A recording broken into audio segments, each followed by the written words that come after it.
vous avez peut-être vu cette vidéo il y a quelques semaines de ça, de ce qui serait des braconniers qui abattent un orignal de nuit. Ils sont à bord d'un véhicule. Ça se passait en Gaspésie. Ça a suscité la colère de la communauté de chasseurs, mais également du ministre de la Faune, Bernard Drainville. Pascal Bérubé aussi du Parti québécois avait dénoncé l'affaire. Et ce matin, dans le journal, on apprend que des braconniers autochtones terroriseraient des résidents de Beauharnois, de Salaberry, de Valleyfield également, en tirant jour et nuit sur des cerfs. La nuit, ils chasseraient avec des faisceaux lumineux, finalement, ce qui est interdit. Avec moi, mon collègue Philippe-Vincent Foisy, qui est auteur, évidemment animateur du TVA Midi, mais aussi auteur de Chasseurs, pêcheurs, cueilleurs, histoire de forêt et de rivière. Bonjour Philippe-Vincent, merci de venir nous voir sur le plateau. Vraiment, toute une histoire que celle de la collègue Anne-Caroline Desplantes. Parle-nous de ce qui est fait, là, de ce type de chasse-là. Ce n'est pas légal parce que ça désavantage trop l'animal, dans le fond. Oui, puis il y a aussi quelque chose de voir l'auto. Il y a quelque chose de malaisant même pour un chasseur là, de voir un auto qui poursuit un animal comme ça. C'est pas le genre de chasse sportive qui se fait. Puis oui, la chasse, on a décidé au Québec de mettre des règles, comme on appelle donner une chance au gibier, par exemple. Il y a des heures légales de chasse, c'est 30 minutes avant ou après le coucher du soleil. Fait que tu es dans le bois, tu regardes le soleil se couche à 22 ce soir. Fait qu'après, jusqu'à 52, je peux chasser, mais après ça, c'est fini parce que la nuit, les animaux vont plus se déplacer. Les spots, comme tu dis, la chasse aux spots, elle est illégale parce que ça éblouit les animaux. Tu n'as pas le droit de chasser avec un drone, par exemple, une caméra thermique. Je peux pas mettre des lunettes nocturnes puis aller me mettre à chasser, à part pour certaines exceptions. Là. Je pense dans certains territoires, le raton laveur, où il faut l'exterminer, on a le droit. Mais ces règles-là, ça s'applique au Québec. Aux États-Unis, par exemple, tu as d'autres types de règles pour d'autres types de chasses. En Europe aussi. J'ai vu des chasses nocturnes aux sangliers. Là. Peut-être que dans certains cas... Les limiter dans le temps, peut-être aussi. Les limiter dans le temps, les limiter comme ça. Donc, ce genre de chasse-là, c'est illégal parce que c'est la nuit, parce que ça se fait à bord d'une voiture. Tu n'as pas le droit de tirer à bord de ta voiture, encore moins quand ça roule. Tu n'as pas le droit d'utiliser ces spots-là pour éblouir les animaux. Donc, on se donne des règles pour protéger le cheptel, pour, oui, donner une chance au gibier, mais protéger le cheptel, s'assurer qu'il y ait suffisamment de bêtes année après année pour qu'elles puissent continuer de survivre, de vivre, de s'émanciper aussi comme espèce.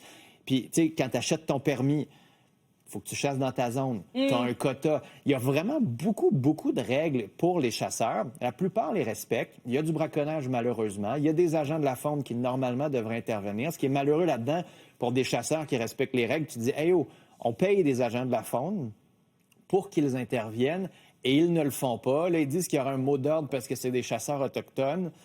En même temps, les ministres Drainville et Lafrenière de la sécurité publique disent non, il faut intervenir. Là. Oui, mais on avait dit ça en Gaspésie aussi. Là, tu as comme un autre cas. Fait est-ce qu'il y a un mot d'ordre dans les agents de la faune qui ont mal compris, qui ont mal perçu? Est-ce que c'est un vrai mot d'ordre ou c'est juste une interprétation qu'ils ont? Est-ce qu'il y a tout l'aspect dangerosité aussi? Là? On parle à des gens qui sont armés. La nuit, c'est complexe, mais les agents de la faune ont un pouvoir d'enquête. Il y aurait le pouvoir là, d'aller sur place, d'aller voir est-ce qu'il y a des expertises balistiques, est-ce qu'il y a des balles, est-ce qu'il y a des douilles, est-ce qu'il reste des carcasses, est-ce qu'il y a des traces de sang, qui a été là, vous avez des numéros de plaques, les gens appellent SOS braconnage, ils les ont vus, il y a une dénonciation. Parce que les gens ne veulent pas intervenir personnellement et on les comprend. Non, là, c'est sûr que non. Le journal a parlé avec une dizaine d'entre eux et ils ne voulaient pas être identifiés pour des raisons de sécurité. Là. Je veux dire, même moi qui ai une arme à feu, entendre un bruit de gun, ça reste surprenant quand tu es dans le bois. Tu sais, j'étais à la chasse, ça tirait autour de moi parce qu'il y a des chevreuils qui ont été abattus, puis à chaque fois, tu fais « Ah, OK, il y en a un, il était proche, lui. » Puis tu te dis... Puis même nous autres, on a eu cette réflexion. Il y en a eu beaucoup de coups de feu. Tu te dis « OK, est-ce qu'il y a eu du braconnage ici? Est-ce que tout le monde a son permis? » Parce que tu veux, ultimement, que les règles soient pareilles pour tout le monde, pour protéger ces animaux-là, pour protéger la chasse, s'assurer que la chasse puisse perdurer aussi. Puis la chasse au spot dont on parlait, je suis allé voir, parce que les droits ancestraux, c'est une chose, mais il y a une nation autochtone en Colombie-Britannique, en 2006, a fait reconnaître la chasse avec un faisceau lumineux comme un droit ancestral. Pourquoi? Puis il faut comprendre, il y a deux types de chasse. Il y a la chasse sportive, que les gens font. Moi, j'y vais, je vais pas tuer. Je vais aller à l'épicerie acheter ma viande, c'est pas grave. Je vis dans ce luxe occidental. Il y a la chasse, après ça, de subsistance. Si c'est la seule viande que tu manges, la Cour dit, comme vous le faisiez, c'est une façon de faire. Vous avez besoin de manger, vous avez le droit de le faire. Mais il y a une nation autochtone qui a réussi à faire authentifier ce droit-là. Donc, c'est pour ça aussi où tu dis les agents de la Donc, faune... les autres pourraient se tourner vers les tribunaux en espérant avoir ça la prendra même... un cas. À ce moment-ci, mettons qu'on parle de la nation Mohawk, je ne sais pas si c'est ça, mais mettons qu'on parle d'une nation autochtone en particulier ou de certains individus qui ne représentent souvent pas toute la nation. Pour avoir eu des discussions avec des communautés autochtones, il y en a beaucoup qui trouvent que les pratiques de chasse de certains ne sont pas adéquates, ne sont pas éthiques.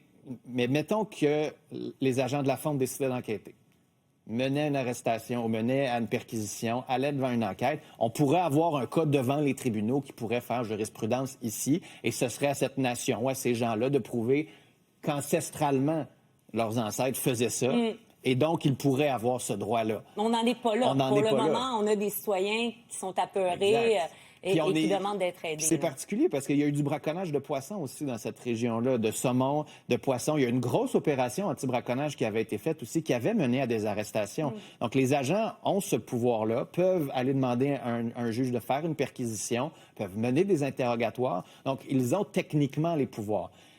Donc, est-ce que là, le message est clair du gouvernement?